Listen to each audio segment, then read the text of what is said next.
Counting of votes for the presidential election, seen as mere formality, will begin today at 11. The BJP is making elaborate preparation to celebrate the victory of Draupadi Murmu, who is expected to far outstrip opposition's Shiv Sena. The counting of votes will begin from 11 a.m. in Parliament House. The results are expected around 4 p.m. Prime Minister Narendra Modi is expected to visit Ms. Murmu at a temporary lodging in Teen Murti Marg and congratulate her after the election results are declared, sources said.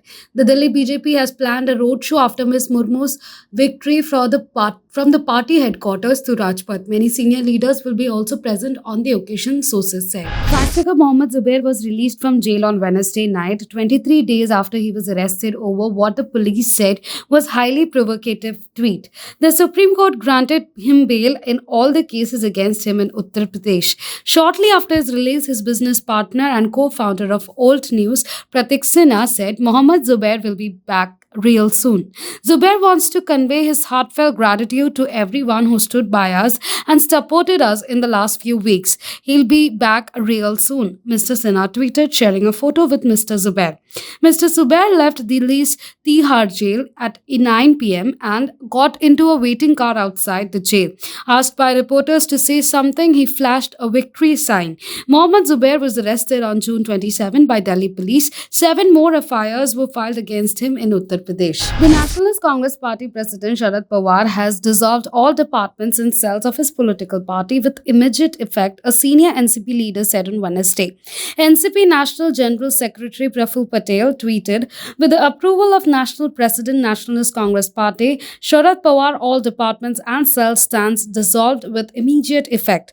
Mr. Patel, a former union minister, did not disclose the reason for the sudden move, which comes 3 weeks after the collapse of Mahavikas Aghadi or the MVA government in Maharashtra. The NCP was a key constituent of the Shiv Sena-led coalition government, which fell apart in late June following a rebellion against Uddhav Thackeray by a section of Shiv Sena MLAs led by Eknath Shinde. The Congress has planned another show of strength as the Enforcement Directorate questions party chief Sonia Gandhi today in alleged money laundering case connected to the National Herald newspaper.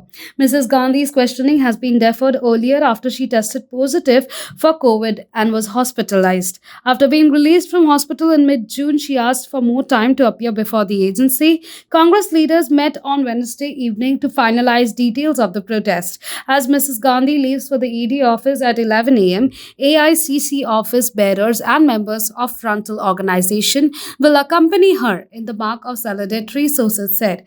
Party's MPs will join as soon as they can after Parliament adjourns. State units will also hold protest in the state capitals. Tomorrow, as the political vendetta unleashed by Modi-Shah duo against our top leadership continues, the entire Congress party across the country will demonstrate its collective solidarity with Srimati Sonia Gandhi in most telling manner, tweeted senior party leader Jaisram Ramesh. Union Minister of State for Social Justice and Empowerment Ramdas Athavale has blamed Shiv Sena MP Sanjay Raut for the split in the party and said Uddhav Thackeray forged an alliance with NCP only at the behest of Raut. Speaking to ANI, Mr. Athavale said, it was not Sharad Pawar but Sanjay Raut who broke Shiv Sena.